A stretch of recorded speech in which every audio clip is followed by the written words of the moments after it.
Hello friends, welcome to our channel Vook and creation. Welcome to IoT basic course. तो पिछली video में मैंने आपको बेसिक इलेक्ट्रॉनिक्स के बारे में बताया था और आज मैं आपको बताने वाला हूँ सेंसर्स के बारे में। इससे जुड़े कुछ क्वेश्चंस जैसे कि व्हाट इज़ सेंसर, सेंसर्स क्या होते हैं और सेंसर्स का इस्तेमाल कैसे करते हैं। सो देर न करते हुए शुरू करते हैं वीडियो और जानते हैं सेंसर क्या होता है। तो सेंसर क्या होता है? सेंसर एक तरीके का इलेक्ट्रॉनिक इक्विपमेंट होता है जो किसी तरीके से किसी फिजिकल डेटा को रीड करता है या सेंस करता है और उसे आर्डिनो में एज एन इलेक्ट्रिकल सिग्नल देता है। और एज नॉर्मल हम लोग आम भाषा में कह सकते हैं कि सेंसर आर्डिनो की वो आँखें या वो सेंसरी ऑर्गन होता है जिसके थ्रू वो आसपास की दुनिया, फिजिकल एनवायरनमेंट को देखता है, समझता है और उसी हिसाब से काम करता है। अगर हम लोग एग्जांपल लें कि हम लोगों को चाहिए कि किसी प्रोजेक्ट में टेम्परेचर को आर्डिनो सेंस करे, या हम लोगों को ऐसा प्रोजेक्ट बनाना है जिसमें हमें टेम्परेचर का यूज है, टेम्परेचर को डिटेक्ट करना है, तो हम लोग वहाँ पे टेम्परेचर सेंसर का यूज करेंगे। इसी तरीके से हम लोगों को जो भी फिजिकल एनवायरनमेंट का यूज करना होता है, हम लोग उसके लिए फिजिकल इक्विपमेंट को चेक करने के लिए वेरियस फिजिकल सेंसर्स का यूज करते हैं। तो उसके लिए सबसे पहले स्टार्ट होता है हमारा Bluetooth module. Bluetooth module usually एक हार्डवेयर कंपोनेंट होता है जिसका मेनली काम होता है कि आप जैसे किसी प्रोजेक्ट को चाहते हैं कि आपके फ़ोन के ब्लूटूथ से वो कनेक्ट हो जाए, तो हम लोग इसका यूज करके आर्डिनो के थ्रू उस प्रोजेक्ट को अपने ब्लूटूथ से फ़ोन से कंट्रोल कर पाएंगे, फ़ोन से उसका यूज़ कर पाएंगे। अगर इसका मेनली स्मॉल अगर आपको यूज़ देखना है तो आप कह सकते हो light Bluetooth control automatic light is the basic example of Bluetooth module project. और एक बड़े प्रोजेक्ट की अगर हम लोग बात करें तो आपको मोबाइल कंट्रोल, रोबोकार वगैरह के प्रोजेक्ट आप देख सकते हैं जिसमें हम लोग इसी ब्लूटूथ मॉड्यूल का यूज करते हैं। So second one is vibration sensor. So vibration sensor क्या होता है? वाइब्रेशन सेंसर को हम लोग पीजो इलेक्ट्रिक सेंसर भी कहते हैं और ये एक तरीके की फ्लेक्सिबल डिवाइस होती है जो वाइब्रेशंस को मेजर करती है। अब हम लोग वाइब्रेशंस को मेजर क्यों करेंगे? फॉर एग्जांपल आप समझिए कि आपने कोई डिवाइस बनाई है या चलिए एक बॉक्स बनाया है और आप चाहते हैं कि जैसे ही इसमें कोई मोशन हो या इसको कोई छुए हमें पता चल जाए, तो उसके लिए हम लोग यहाँ पे वाइब्रेशन सेंसर को लगाएंगे। अगर कोई भी उस फ़ोन को उठाएगा या उस चीज़ को लेकर के कहीं भी जाएगा तो वाइब्रेशन सेंसर उसके मोशन को डिटेक्ट कर लेगा, उसमें होने वाले वाइब्रेशन को डिटेक्ट कर लेगा और आर्डिनो आपको नोटिफाई कर सकता है। सो ये एक बेसिक सा प्रोजेक्ट आप बना सकते हैं। और एडवांस लेवल का प्रोजेक्ट की बात करें तो वाइब्रेशन सेंसर के थ्रू आप एक्सीडेंट डिटेक्शन सिस्टम जैसे भी प्रोजेक्ट्स बना सकते हैं। कोई भी प्रोजेक्ट जिसमें आपको वाइब्रेशन को डिटेक्ट करना है वहाँ पे हम लोग वाइब्रेशन सेंसर का यूज करेंगे। And the next sensor is PIR sensor.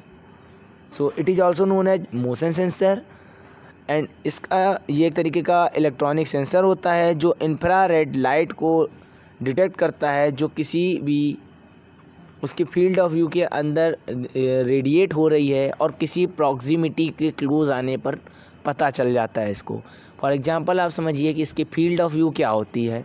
एक 60 डिग्री का सॉलिड एंगल 7 मीटर की लेंथ तक एक इसका एरिया ऑफ व्यू बन जाता है जहाँ पे इसकी IR रेडिएशन ये एमिट करता रहता है।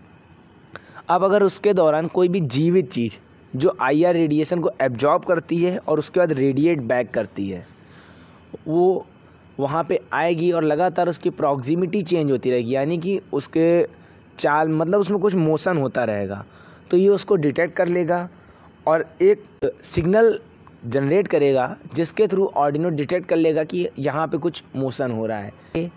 और इसका यूज हम लोग मेनली मोशन डिटेक्शन के लिए करते हैं। जैसा कि मैंने ऑलरेडी बताया कि ये मोशन को डिटेक्ट करता है। तो जैसे आप बनाना चाहते हैं कोई ऑटोमेटिक थीफ अलर्ट सिस्टम या मोशन बेस्ड LED लाइट, उसके लिए हम लोग इसका यूज करेंगे। सो the next module is pulse module. So pulse module को हम लोग हार्ट बीट सेंसर भी कहते हैं। इसमें एक LED लाइट लगी होती है और एक फ़ोटो डायोड या फ़ोटो रजिस्टर टाइप का एक डिटेक्टर लगा होता है। जब आप इसमें फिंगर रखते हैं तो इसकी LED एक छोटा सा लाइट सिग्नल भेजती है और डिटेक्टर उस सिग्नल को एब्जॉर्ब हुए, मतलब जो भी लाइट भेजती है डिटेक्टर उस सिग्नल को, उस लाइट को एब्जॉर्ब करता है और फिर उसके बाद कंपेरिजन करके ये पता करता है कि कितनी लाइट आपकी फिंगर टिश्यू के अंदर एब्जॉर्ब हुई। जितनी लाइट एब्जॉर्ब हुई उतना ही आपका ब्लड वॉल्यूम था। इस पर बेस्ड वो बीट्स पर मिनट में आपकी हार्ट बीट को बता देता है, साथ ही साथ आपकी बॉडी की पल्स को बता देता है। कई बार होता है कि एकदम इमरजेंसी के टाइम पे हम लोगों को ब्लड प्रेशर की दिक्कत होने लगती है, तो हम लोग कैसे जानें कि इस वक्त हम लोगों की हार्ट बीट बहुत तेज़ हो गई है, इस वक्त हमारी पल्स बहुत तेज़ चल रही है। ऐसे टाइम के लिए आप लोग ये बेसिक सा प्रोजेक्ट घर पे रख सकते हैं। अगर आपके घर में कोई इस तरीके की दिक्कत है तो मैं आपको रिकमेंड करूँगा कि आप IoT सीख करके ऐसा कुछ प्रोजेक्ट बना के अपने घर पे रखें और इसका इस्तेमाल करें। So our next module is LDR module. So LDR module basically इसका यूज हम लोग प्रेजेंस ऑफ लाइट या इंटेंसिटी ऑफ लाइट को मेज़र करने के लिए करते हैं। और इसका जो आउटपुट होता है, जब लाइट होगी तो हाई हो जाता है, नहीं तो इसका जो सिग्नल होता है वो लो रहता है। मेनली इसका यूज हम लोग लाइट डिपेंडेंट LED या फिर बेसिकली ऑटोमेटिक स्ट्रीट लाइट्स जैसे प्रोजेक्ट बनाने के लिए करते हैं, और एडवांस लेवल में हम लोग सन ट्रैकर बोर्ड जैसे प्रोजेक्ट में भी इसका यूज करेंगे।